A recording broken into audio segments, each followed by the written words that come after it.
وزیر خارجہ اسحاق ڈار کی زیر صدارت پاکستان ایران تعلقات پر اجلاس، دو طرفہ تعاون کا تفصیلی جائزہ لیا گیا۔ پاکستان اور ایران کے اقتصادی اور تجارتی روابط پر غور، ایران کے ساتھ ترجیحی شعبوں میں روابط مزید مضبوط بنانے کا عزم۔ اجلاس میں وزیر پیٹرولیم اور اعلیٰ حکام کی شرکت۔ وزیر خارجہ نے کہا پاکستان ہمسایہ ملک ایران کے ساتھ تعلقات کو مزید مضبوط بنانا چاہتا ہے۔ رینجرز سندھ ٹریننگ سینٹر میں بیسک ریکروٹ ٹریننگ کورس کی پاسنگ آؤٹ پریڈ۔ تقریب کے مہمان خصوصی وزیر داخلہ محسن نقوی کا پاس آؤٹ کیڈٹ سے خطاب، کہا تربیت مکمل کرنے پر بہادر نوجوانوں کو مبارکباد پیش کرتا ہوں۔ رینجر سندھ نے ماضی میں کراچی میں امن قائم کر کے تاریخ رقم کی۔ رینجر سندھ پولیس کے ساتھ مل کر کچے میں ڈاکوؤں کا خاتمہ کر رہی ہے۔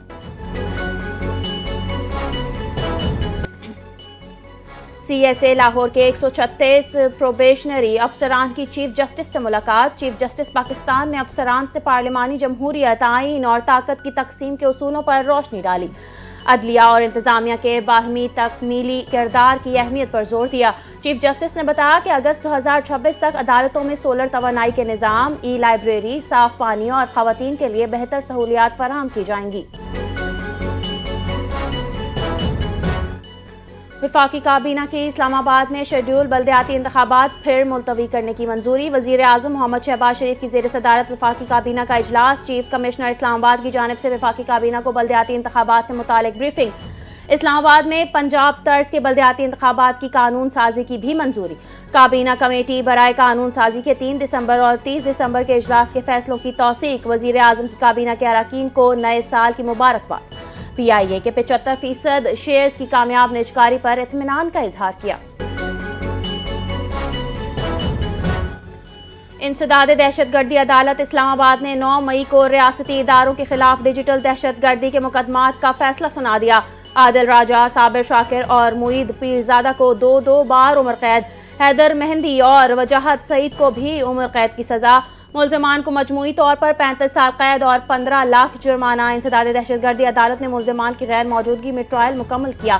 اے ٹی سی کے جج طاہر عباس سوپرا نے فیصلہ محفوظ کر کے سنایا۔ عدالت نے قرار دیا کہ ملزمان ریاستی اداروں کے خلاف منظم ڈیجیٹل مہم اور اشتعال انگیز مواد پھیلانے میں ملوث ہے۔ ہماری حکومت 11 نومبر کو قائم ہوگی۔ سیاسی نظام پر عوام کا اعتماد ایک بار پھر بحال ہوا۔ مظفر آباد میں وزیر اعظم آزاد کشمیر فیصل ممتاز راٹھور کی نیوز کانفرنس، کہا سابق حکومت کے دور میں عوام اور حکمرانوں کے درمیان فیصلے بڑھ گئے تھے، جس کے باعث لوگ سڑکوں پر نکلے اور مختلف تحریک نے جنم دیا۔ آزاد کشمیر کسی بھی قسم کی افراتفری کا متحمل نہیں ہو سکتا۔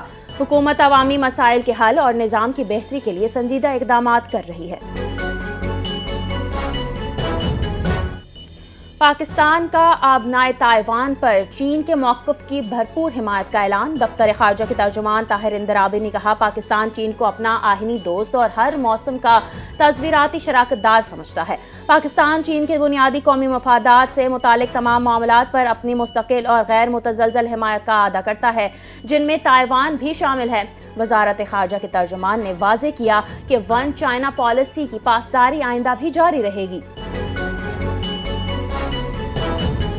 سیکیورٹی ورکشاپ بلوچستان اور ہیڈ کوارٹرز باراکور کوئٹہ کا اقدام احسن اور قابل تعریف ہے۔ چیئرمین سینٹ یوسف رضا گیلانی کا نیشنل سیکیورٹی ورکشاپ بلوچستان کے شرکاء سے خطاب، کہا ہم سب قومی سطح پر مشترکہ عزم رکھتے ہیں۔ قومی یکجہتی کو مضبوط بنانے کے ساتھ باخبر قیادت کو فروغ دینا ضروری ہے۔ بلوچستان خطے کے لیے جیو اسٹریٹجک اور ساحلی اعتبار سے اہمیت کا حامل ہے۔ وزیر خارجہ محمد اورنگزیب کا F B R field formation سے خطاب، ریکارڈ ٹیکس وصولی پر ایف بی آر کی کارکردگی کو سراہا، ٹیکس نیٹ مزید وسیع کرنے پر زور۔ بریفنگ میں بتایا گیا کہ دسمبر میں ٹیکس وصولی 1427 ارب ریکارڈ ہوئی، نومبر کے مقابلے میں ٹیکس وصولی میں 59% اضافہ ہوا۔ صدر مملکت آصف علی زرداری نے کیپٹل ڈیولپمنٹ اتھارٹی ترمیمی بل 2025 کی منظوری دے دی۔ وزیر اعظم کی ایڈوائس پر صدر نے سی ڈی اے ترمیمی بل پر دستخط کر دیے۔ سی ڈی اے ترمیمی بل 2025 کی آئین کے آرٹیکل 254 کے تحت منظوری دی گئی۔ صدر مملکت کے دستخط کے بعد سی ڈی اے ترمیمی بل 2025 ایکٹ آف پارلیمنٹ بن گیا۔ بلوچستان میں خواتین اور طالبات کے لیے پنک بس سروس کا آغاز۔ وزیر اعلیٰ بلوچستان سرفراز بگٹی نے کہا یہ سروس خواتین اور طالبات کی آمد و رفت کو محفوظ اور باوقار بنائے گی۔ پنک بس سروس کا دائرہ کار مستقبل میں دیگر اضلاع تک بڑھایا جائے گا۔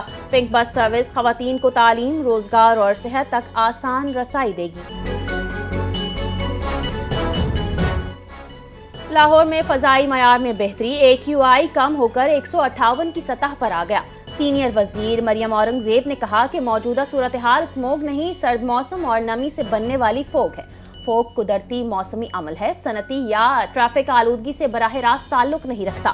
وزیر اعلیٰ پنجاب مریم نواز کی ہدایت پر انسداد اسموگ کے اقدامات جاری ہیں۔ دھواں چھوڑنے والی گاڑیوں اور صنعتی اخراج کے خلاف کریک ڈاؤن بھی برقرار ہے۔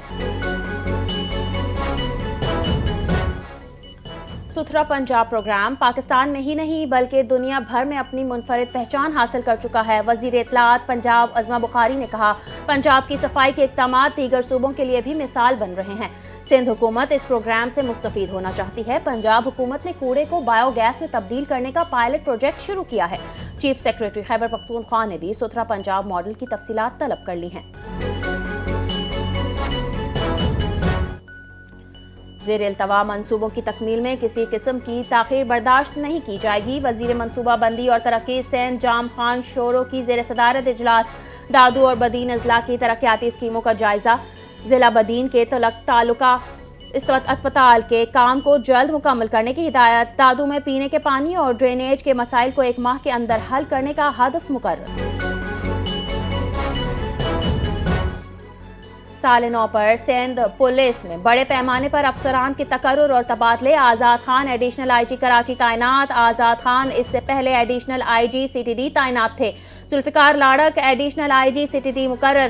اقبال دارا ایڈیشنل IG آپریشن سندھ تعینات۔ فیصل عبداللہ چاچڑ کو DIG میرپور خاص لگا دیا گیا۔ نوٹیفیکیشن جاری کر دیا گیا۔